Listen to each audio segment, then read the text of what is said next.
Perhaps one of the biggest wild cards in the Philadelphia Eagles this year is not even a player, but the connection between him and Jalen Hurts is already 20 years in the making. Also, another option to throw into the right guard battle has emerged. I'm Thomas Mott. This is the Thomas Mott Show.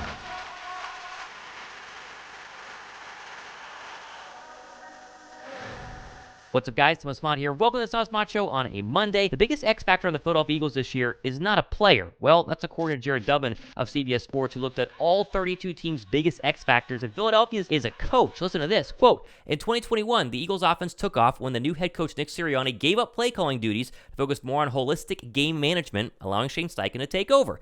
The pivot to run-heavy attack allowed the Eagles to build an efficient offense, which propelled them to the playoffs. Last year, Steichen helped Jalen Hurts evolve as a passer, and the offense hit even higher heights. Johnson was the quarterback's coach during that run, and he obviously played a significant role in Hurts' development. Now, though he's the coordinator and the play caller, and that's a new wrinkle, if he hits the ground running, things will run smoothly. If not, there might be some kinks to work out throughout the season, end quote. Brian Johnson is the biggest X factor for Philadelphia, according to Jared Dubbin. And honestly, this makes a lot of sense. Now, you could say Sean Desai could also be an X factor as well, but anytime you put a brand new, not only play caller, but offensive coordinator in a system that's already been successful, there will be question marks from outside people looking in as to what could potentially go right or potentially could go wrong for the Philadelphia Eagles. What people don't realize is the X factor is a good thing in this case because Brian Johnson has been with Jalen Hurts for over 20 years. There's a crazy cool article that just came out from Tim McManus, the ESPN staff writer, talking about how Jalen Hurts' 20-year story with the Eagles, offensive coordinator Brian Johnson, has a brand new twist. And this essentially gets into this whole idea that when Brian Johnson was being interviewed by Philadelphia's front office people, by Shane Steichen last year to be the quarterback's coach, he didn't tell Shane Steichen that really he's been working with Jalen Hurts almost his entire life. Listen to this, quote, Johnson was coached by Hurts' father, Averon, a high school quarterback, and was close with the entire family. That he recruited Hurts to join him at Mississippi State and later the University of Florida, and he was one of the first to see in Jalen what others might have missed. He didn't tell Shane Steichen that. That's crazy. He literally did not tell Shane Steichen until after Steichen said, hey, you get the job, you're the new quarterback coach of Jalen Hurts, and then he said, hey, guess what? I actually have known him for a very, very long time. And Hurts, after, of course, the Eagles' legendary run this past season, he had nothing but super high praise for Brian Johnson when he said, quote, he's going to be a star one day. He's going to be a big-time head coach one day.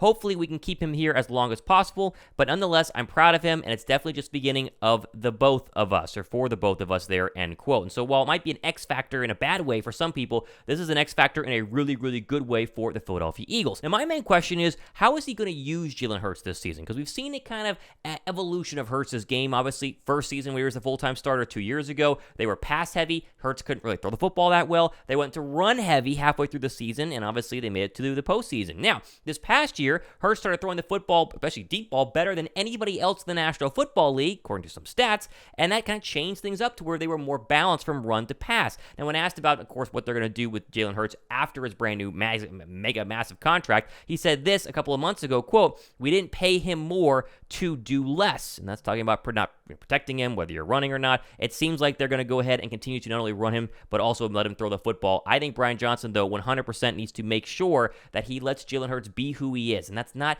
take away some of the carries, maybe some of the quarterback powers, maybe some of the runs up the middle, but Jalen Hurts should always be able to escape out of the pocket, look for receivers down the field. If no one's there, continue to run. I think these two are going to be very, very successful. I'm very excited to see what they can do in training camp. Not to be outdone, Jalen Hurts was asked by Rob Maddie about, of course, losing the Super Bowl and where he thinks he can go here in 2023, and he said this, quote, everybody aspires to be the best and works to be the best, but ultimately you have to find some separation, and that's the thrill. There's a thrill in not being satisfied. There's a thrill in being on this journey, and I've embraced that. I love this game, and I know my purpose within this game. I truly want to be intentional. So every day, I just try to be the best that I can be, and that's not based off external factors. Those things don't matter. You just try and control what you can, end quote. Again, love hearing those things from the superstar quarterback. Try and control what you can. I think they will be able to control a lot of their destiny this season, despite the fact it's a tougher schedule, but it also is an ability for Jalen Hurts to continue to prove the haters wrong and prove the people, not you and me, but obviously the people outside of the Eagle Nation who think that Jalen Hurts maybe was a one-year fluke or maybe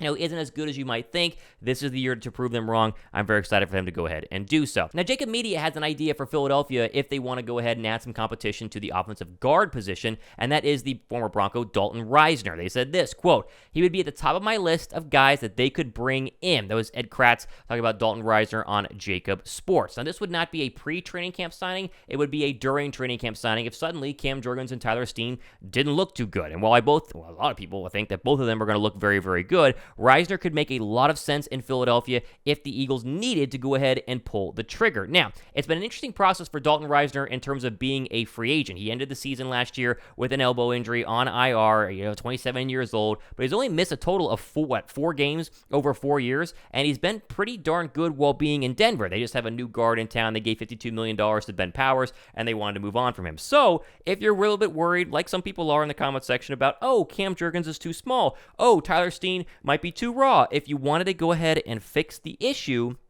it makes some sense to go ahead and grab Dalton Risner. Now, again, I wouldn't do this until after either training camp or after a couple preseason games, once you know for sure that those two aren't going to make it. But Risner is one of many, I would say, free agent options that are still available on the open market if or when you need to go ahead and make a move. Big story this past weekend that's not getting a lot of love is the fact that the Rams, according to the Pat McAfee Show and Michael Lombardi, tried to trade Matthew Stafford this offseason, which is very wild and very interesting because a lot of people are picking the Rams to be kind of a dark horse football team in the NFC, especially the NFC West. Now, they're not going to win the NFC. They have a lot of defensive problems, but they still say Stafford's the best quarterback in the NFC when healthy, and so they should be able to, work Cooper Kupp and have Aaron Donald and win some games. However, Dov Kleiman shows you that the Rams tried to trade quarterback Matt Stafford this offseason, according to Michael Lombardi and the Pat McAfee Show. Lombardi also previously added the Rams went out and called other teams about trading Stafford.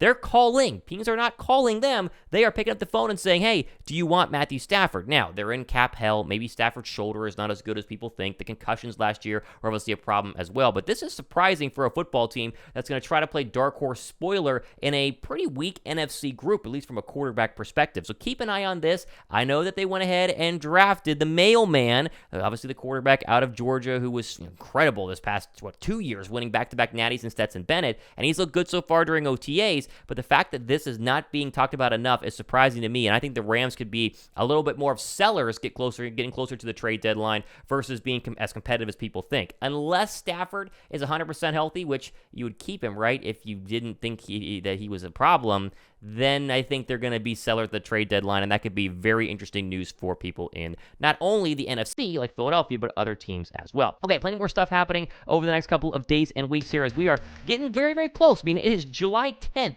We are 15 days away from Philadelphia reporting to training camp. We'll have full coverage here on the Thomas Mott Show every single day. Check out the shorts as well. If you guys enjoyed the channel, thumbs up and subscribe. I'm Thomas Mott. This has been the Thomas Mott Show.